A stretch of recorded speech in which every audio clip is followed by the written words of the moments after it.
What's up guys, it's me Jeremy, and it's about damn time that I updated my support tier list for Season 4.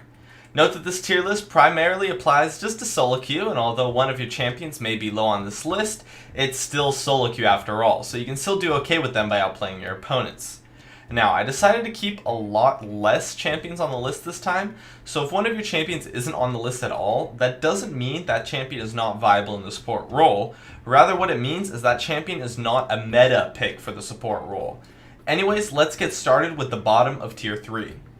So, at the bottom of Tier 3, the worst solo queue support champion that I have chosen is Soraka. Soraka has been a huge victim of some major stealth nerfs lately. What a stealth nerf is a nerf that occurs not because a champion gets directly nerfed, but because all of the other champions that perform the same role get buffed. And this is what happened to Soraka. Her lack of crowd control now makes her an extremely weak support champion, whereas earlier it wasn't as big of an issue. And most aggressive players can absolutely destroy Soraka's in lane, and she can only really succeed in passive lanes, but then once you get to the teamfight phase, she still kinda does nothing because of her lack of CC anyways. Soraka's utility is just absolutely terrible, and she does nothing with the extra Season 4 gold, so she's placed at the bottom of Tier 3. Next comes Lissandra. Although Lissandra's support may be viable in competitive play, in solo queue, Lissandra suffers a lot from the lack of a solid laning phase. And although the AP she can get from her items helps, her base damages are fairly low and she's vastly outclassed by other crowd control supports, since she doesn't get very tanky. But all of her skills still have low ranges, so jumping in with your E becomes extremely risky to do.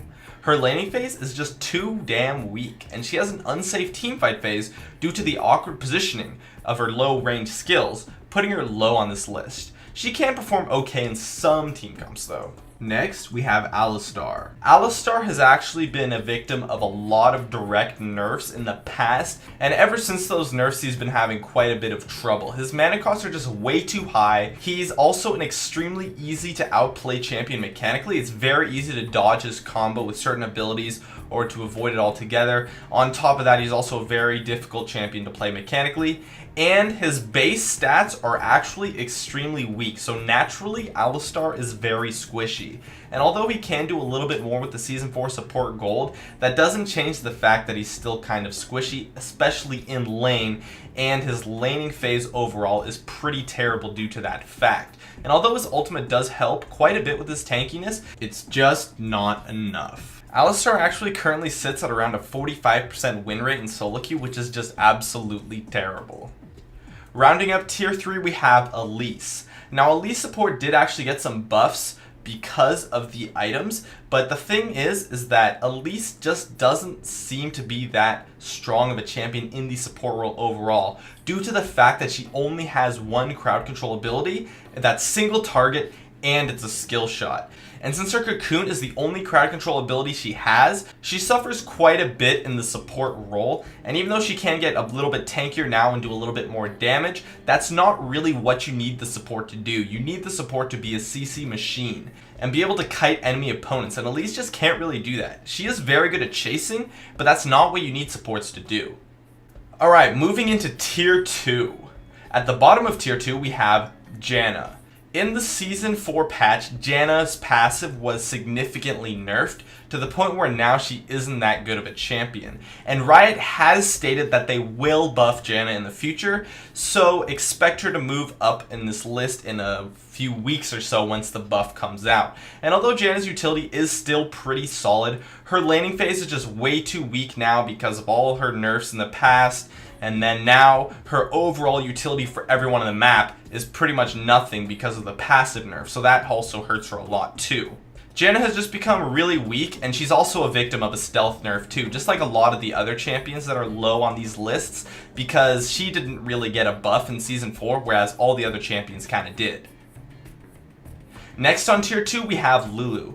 Now, Lulu can actually be a very viable pick in the right situations. She combos really well with certain champions and also does very well against other champions. But the thing is that if you pick Lulu in a composition where you do not have a champion to synergize your ult with, for example, someone like Vi or Nocturne, where they can jump in and you can use your ultimate on them for some massive CC, if you don't have someone like that on your team, Lulu is actually an extremely terrible pick. And that's why she's so low on this list. Add into that she doesn't really scale very well with gold, and the new Season 4 changes haven't really buffed her at all, and her utility can be somewhat lacking if you don't pick her in the right composition, and as such, her win rate in solo queue has actually dropped to 46%, which is really, really low and unfortunate. Maybe we'll see some Lulu buffs in the future, but right now I would only recommend picking Lulu in solo queue when you can synergize her ult really well with some of your teammates.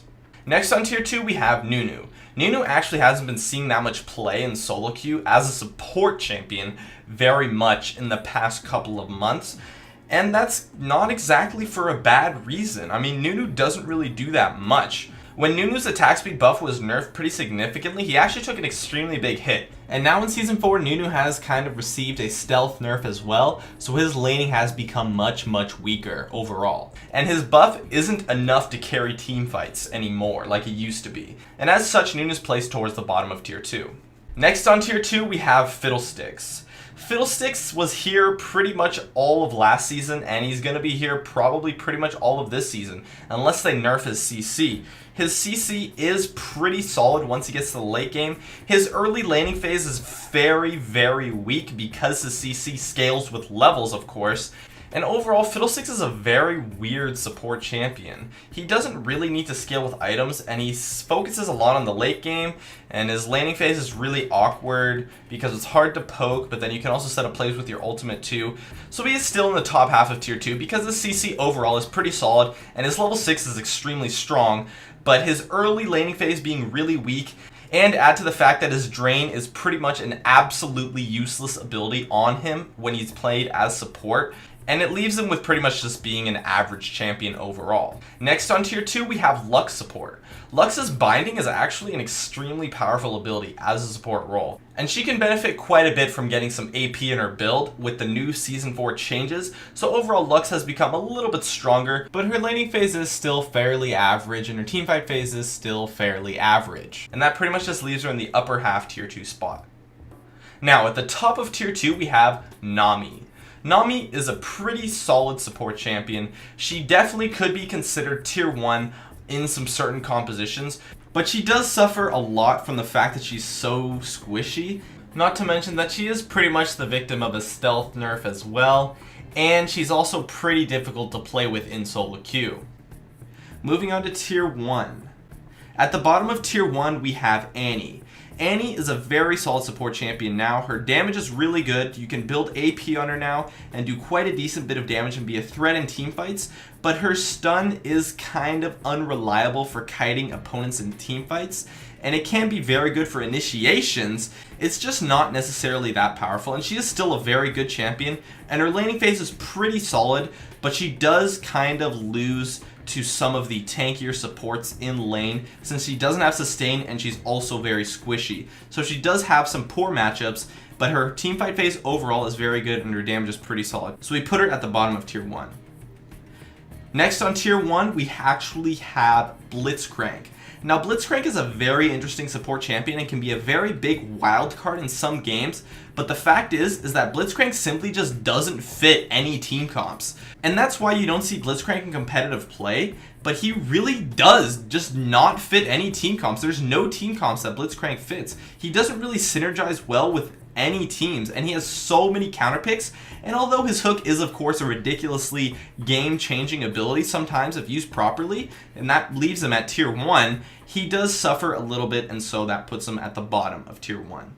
Next on tier 1 we have Zyra. Now Zyra used to be one of the best support champions, but she did suffer a little bit from the stealth nerfs. I think overall the buffs in Season 4 were mainly to the tanky support champions, and Zyra can build AP, but the thing is that you really don't need supports to be the ones doing damage. So building AP on the support isn't necessarily as important as you might expect it to be. And Zyra's CC is of course still ridiculously strong and very good for disengage, and she does fit quite a bit of team comps, but she does have some weaker laning phase matchups now, especially because some of her good matchups got buffed, so that does hurt her overall laning.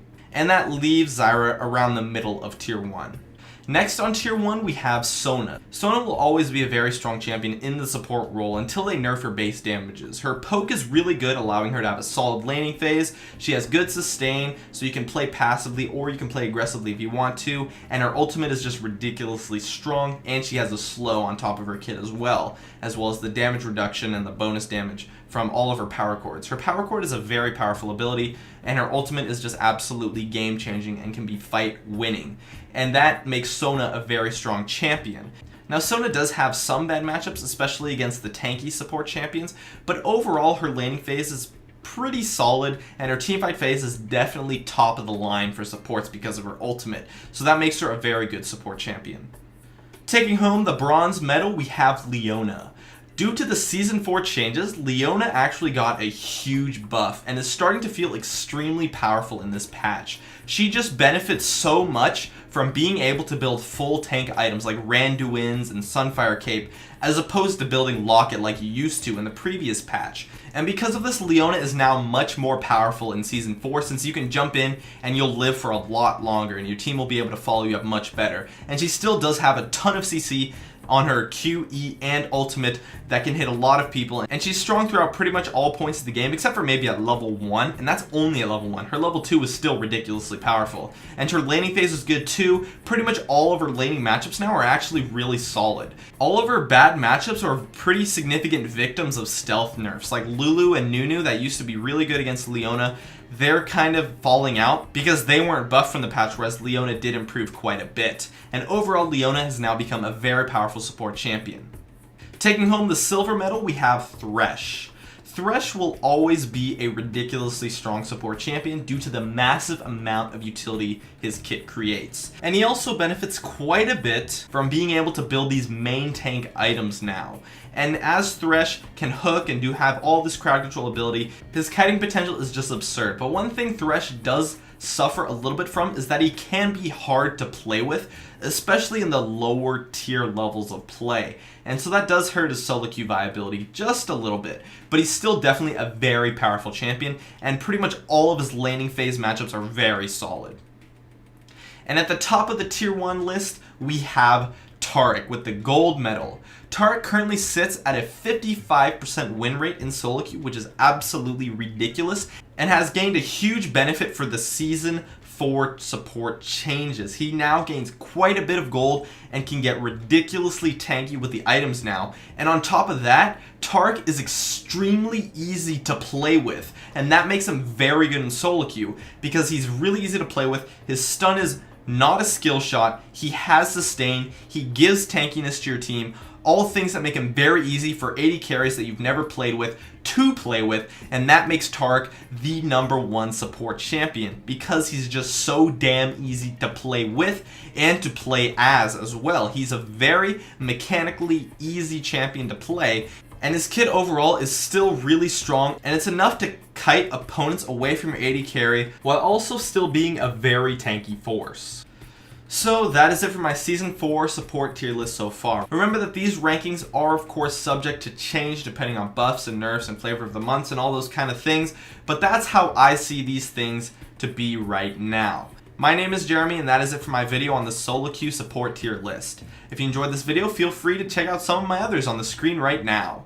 Please follow my stream at twitch.tv/jeremy_gamingcurios for updates on whenever I'm streaming, and I'd love it if you could support me with a like or subscribe for more awesome content in the future if you enjoyed this video.